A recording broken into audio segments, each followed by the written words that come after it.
just for promotion. Okay. Ah, grabe napagod ako. Okay, next. Sorry. Overview. Cognitive skills targeted in cognitive intervention, specific intervention. So, it's similar. Sasabihin ko lang kung ano ba yung usual natin tina-target kapag intervention approaches for COG-COG or cognition. So, ano ba yung cognitive skills na tina-target natin? Basically, ito, attention with specificity kapag may neglect, tina-target natin yun. Kapag yung memory, tina-target natin. Language is a cognitive skill, pero since na-discuss na natin siya kanina, yung mga if may language concerns yung persons with dementia, ganyan, you can also use yung mga language approaches natin na discuss kanina. Kaya ko siya in-asterisk. Wala nang lilitaw na gano'n. And also, yung executive function. Alright. Are you still familiar with with these concepts? Yes, okay, great. Actually, kung tatanungin ko kayo, ay kung magbibigay ako ng tips sa inyo, ito na lang yung mas aralin yung cognitive skills. If adult, yung adult sa adult part ng exam. Okay. Okay. Treatment approaches or techniques. Hindi ganun karami yung specific techniques, no? Hindi parang yung Venus, SFP, ganyan. Mas marami yung approaches. So, pero yung una, technique siya. Attention Process Training, ang tawag, or APT. It targets different forms of attention, sustained, selective, guided. Patient will listen to an audio. This is one way of doing it. Patient will listen to an audio track and will offer a response when a target stimulus is heard. So, let's say, parang yung sa Mocha P, yung pagka naririnig mo yung letter A, you will tap. So, similar to that, ganun din yung eto may recording lang, tapos buzzer yung gamit. Usual, in one resource I've checked. Yun. Tapos it's specifically designed designed for patients with TBI. Next, space retrieval therapy. Targets working memory and short-term memory. Alam niyo ba yung difference? To you, ano yung difference no? Working memory, short-term memory.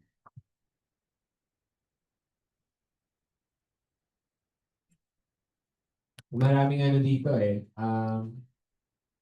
walang one right way to define memory result. Pero if it makes sense to you, at saka it makes sense to me, okay na ako doon. So ano yung difference for you kapag working memory siya short term?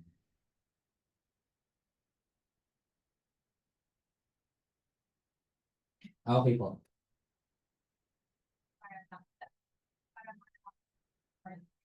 Yan.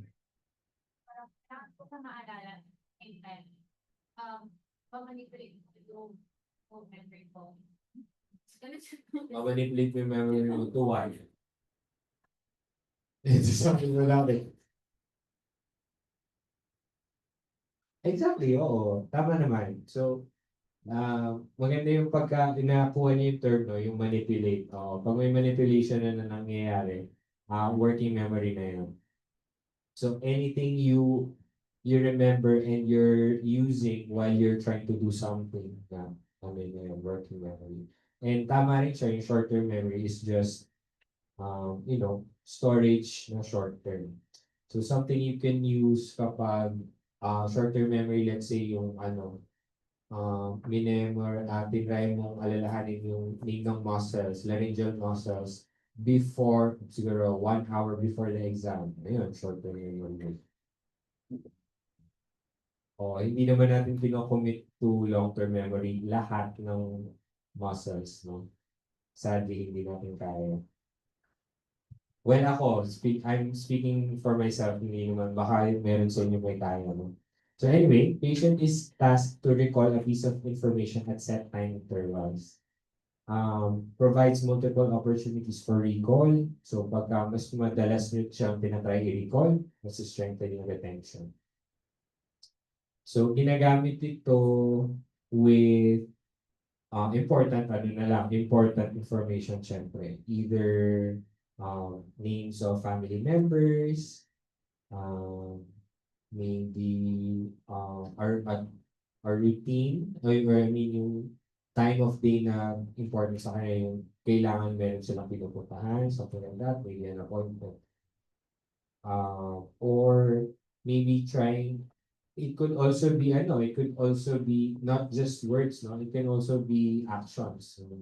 Can you show me how you call 911, let's say. So kapag na-fall siya, kailangan makikita mo specifically na kaya niyong gawin. Otherwise, this is assuming na hindi niya nga maalala paano gamitin yung phone mo. Okay. So yan, space retrieval therapy. Next. So visual attention therapy or VAT. So this targets hemispatial neglect and selective attention. So ito yung cancellation task, no? Na ang cue is you cancel yung target symbol from left to right. Left to right, parang nagbabasa, no? Tapos, after the first line, go to the second, left to right ulit. So, left to right, top to bottom. Yun. Okay. Next. So, ito mga to are, so 1, 2, 3, I think tatlo to, na metacognitive approaches yung tawag sa kanila. So this is the first one, goal attainment scaling. So it targets yung EF nyo. Most of the time, kapag tina-target, sige, ano ba yung, review lang sa inyo, ano yung executive functions? What is it for? Generally speaking.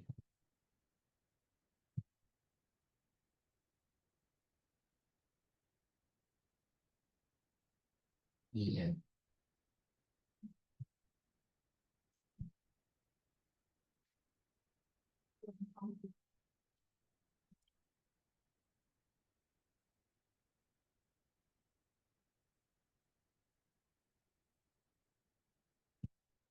Hindi ko maalala kung kayo yung class na pinag-discuss ng ganito.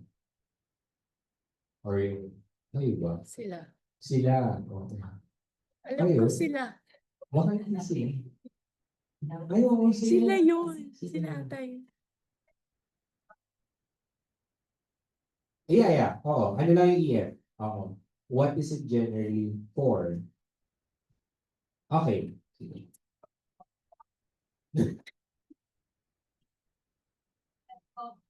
Kung ano yung mga kailangan mo to achieve ang goal, like, for example, kailangan mo hindi ma-distract para makareview ka, gano'n, like, how are you going to regulate on that? Sana, regulating yung behavior and then yung mga habang achieve. For me. Okay, so that's one aspect of it. And nakuha naman niyo yung point. So your system, ikaw, has a goal in mind, and then yung EF yung nagsasabi sa system mo, how you will go about para ma-achieve yung goal na yun. So yeah, exactly. Yun yung naman yung EF. Okay, so kaya kapag yun yung tinatry natin i-target, medyo mas metacognitive yung approach. Kasi kailangan yung pag-isipan, ano ba yung goal, ganyan. Magiging siyang external, no? Tinutulungan niyo yung person niyo to think of the goal, think of how they will achieve it, ganun. So this is one way. Yung goal attainment scaling assigns values to goals and how difficult it is to achieve. how difficult it is to achieve based on the perspective of the patient. So, dalawa yung binibigyan niyo ng value. Gaano ka-important yung goal, tsaka gaano siya kahirap ma-achieve. So, ito yung ito lang yung itsura nung, siguro, Fadri kasi kinuha ko sa slide ni Mong Jessa to. Ano, so ito yung example ng things na ayoko sanang i-memorize or pagtuunan nyo ng pansin. Ito lang siguro, check nyo. So importance, so yung sinabi ko lang, importance tsaka yung difficulty. 0 being hindi talaga important, 3 very important. And then, tapos yung so may makukuha kayong value dito. Para siyang para siyang outcome measures, kumbaga. So, magsa-start kayo ganyan, syempre, i-discuss mo. And then, later on, mag-therapy kayo, pag-uusapan nyo sila, ganyan. And then, later on, pag nagbigay na kayo strategies, tatanungin nyo sila ulit. Kasi, ang goal natin is, bumaba yung number, I think, kasi hindi na siya gano'n ka-difficult. Yun yung ideal. Okay. Sana hindi yung important. Oo, parang hindi naman magbababa yung value kapag yung importance mo. Anyway, hindi ko siya inaral totally. Ito yung combinations. So, I'm sorry, hindi ko kayo matutulungan dyan. Okay. Sorry. Okay, anyway, another meta-cognitive approach is problem-solving treatment or PST. Basically, it's task analyzing a specific problem. It offers external help to visualize and plan for what needs to be done to achieve a goal. Ito yung example ng mga pwedeng itanong. What's the problem? Tapos, define clearly the main goal. What am I trying to achieve? Is there only one solution? Okay. Yes, no, ganun. So, ganito, parang task analysis talaga. Let's say, ano ba yung problem? Lagi ko nakakalimutan yung, ano ba? Okay, lagi ako nalilate, let's say. No. Ayoko na pong nalilate sana. Tapos yan, pag-uusapan niyo. Problem solving treatment. Hindi, wala akong okay lang. Okay lang, mali. Okay lang mali. Hindi ko. Wag lang sa boards. Wag lang sa boards. Hindi ko na sa boards. As people, okay lang mali. Pero as board leaders, wag muna. Okay. Time pressure management. So this is another metacognitive approach. So sometimes, pagka mayroong cognitive issues, slower yung processing time mo. So, mas nafe-feel mo yan, yung time pressure component. So, how do we manage this? Pino-provide natin ng preventative strategies. So, pwedeng i-anticipate na natin. I-anticipate na natin yung mga time-sensitive na task. Tapos, bago pa dumating doon, pinag-iisipan mo na. So, preventative. It can also be management. In the midst of time pressure, ano ba yung nafe-feel niya?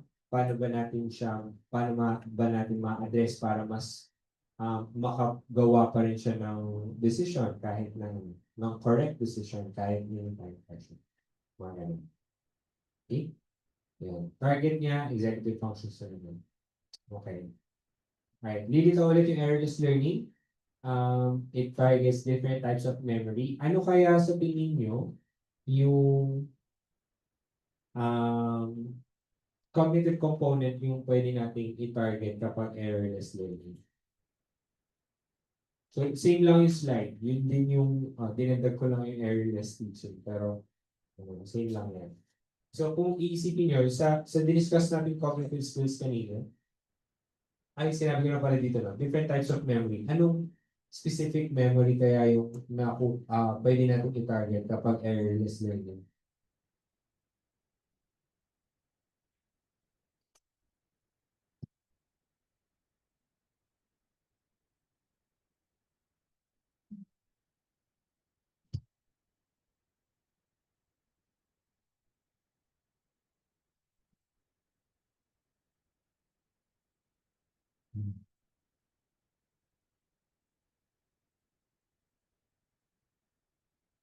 Ayun, narinig ko na pwedeng procedural.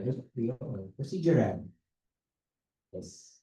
So, tinitingnan ko naman lahat, pero siya kasi talagang nababasa mo lang yung ano niya eh.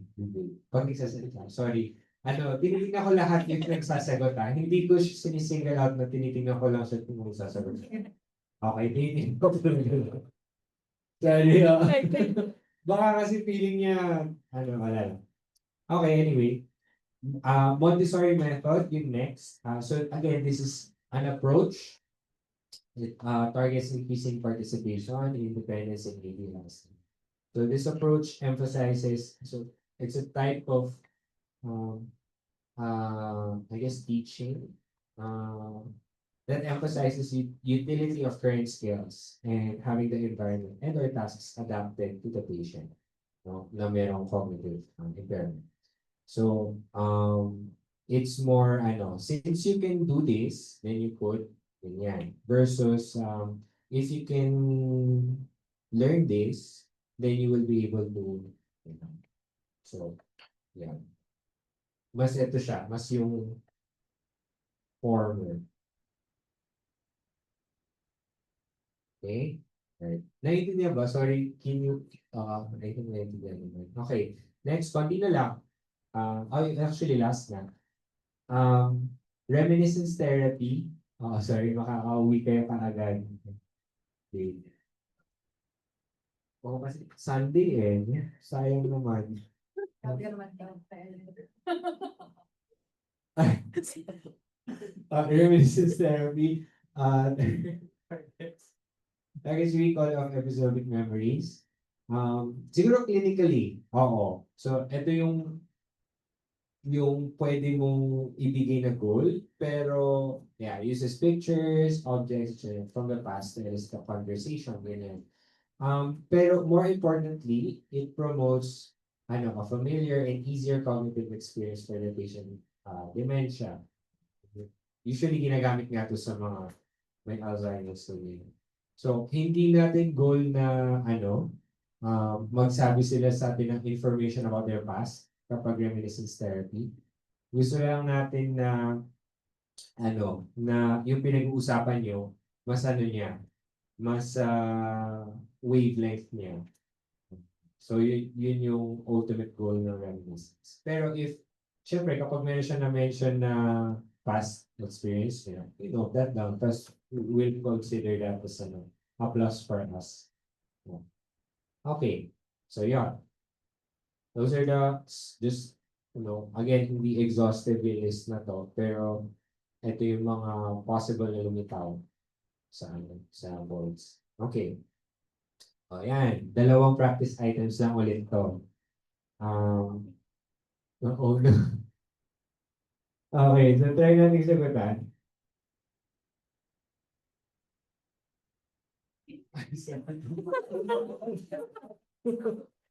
Okay, so I'm going to read your question.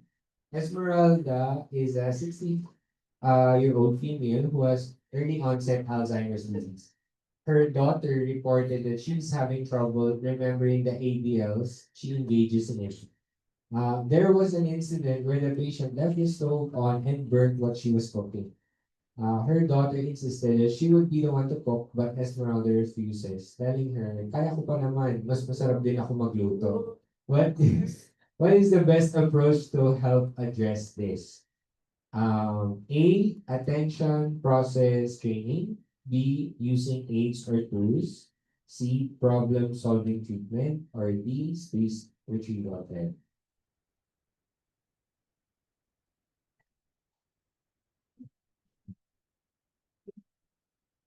Remember everything na sinabi ko. So, hindi ako maglalagay na, no, I mean, hindi ako maglalagay ng gotcha. So, talagang lahat yan can be considered.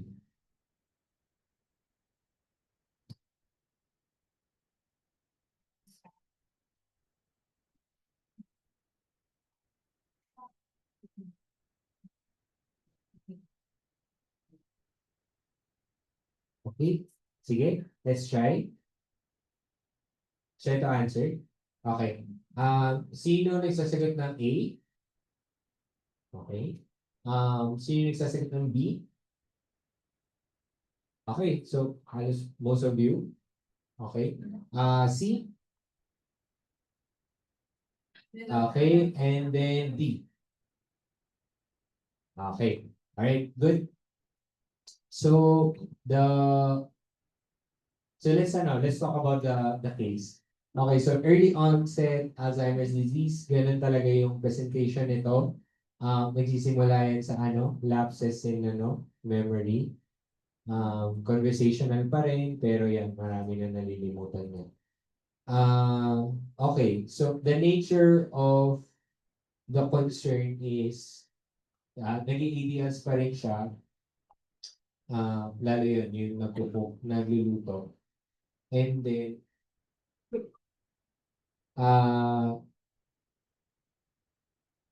hindi sila gusto on burn what she was cooking. Okay, so this could be considered dangerous and parang immediate dapat yung natin, yung possible solution natin, yung pinaka-immediate na pwede. Okay, so kaya ang sagot dito is, yung best answer here is letter B. Okay? So we need an immediate response to this. And using aids or tools could help kasi yun yung pwede na mag-set ng alarm. So kasi kapag nag-set ka ng alarm, kahit na hindi narinig nung patient or hindi niya pinansin yung at least yung tao sa bahay, marinig niya yung alarm, it means something din. So, di ba? So, it's helpful para hindi lang lahat nakaasa talaga kay Esmeralda. Pero syempre, magandang help din naman kay Esmeralda. Pwede rin yung space retrieval therapy, pero again, it's not immediate eh. Kailangan mo rin siyang it needs time to be understood. So, and hindi rin natin masiguro if effective yung further. So, yeah, B is the correct answer. Good job sa mga nagsagot ng B. Okay. Right, next. Last one na to. Okay. Mare is a 35-year-old female who suffered from traumatic brain injury. You notice she has a slow rate of speech during conversation. She also noticed that she keeps forgetting the names of her family members. The following techniques approaches can be helpful for the patient with name recall, except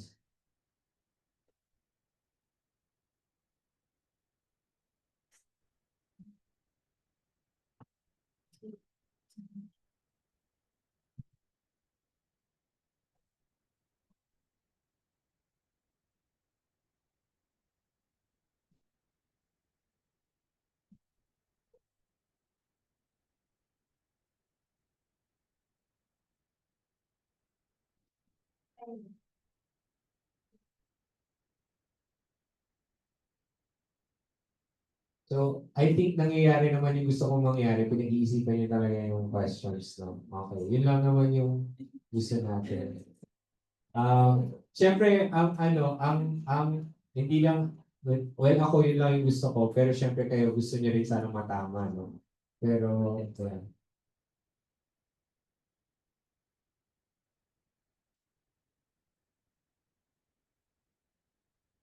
I'm just happy you're doing it. Okay, so let's try to answer.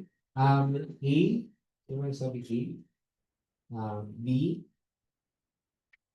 C, D. Alright, great. Oo, so tama naman kayo, hindi yung correct answer.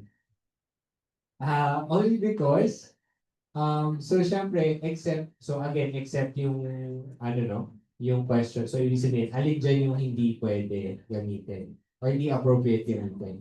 So, again, babalik tayo dun sa ano yung kailangan niyang gawin, mag-recall. So, yung kinalaman sa memory, cognition skills-wise, pag-recall memory. Lahat yun, 1, 2, 3, nakakatulong. Problem-solving therapy, mas for EL. Kaya yun yung sagot.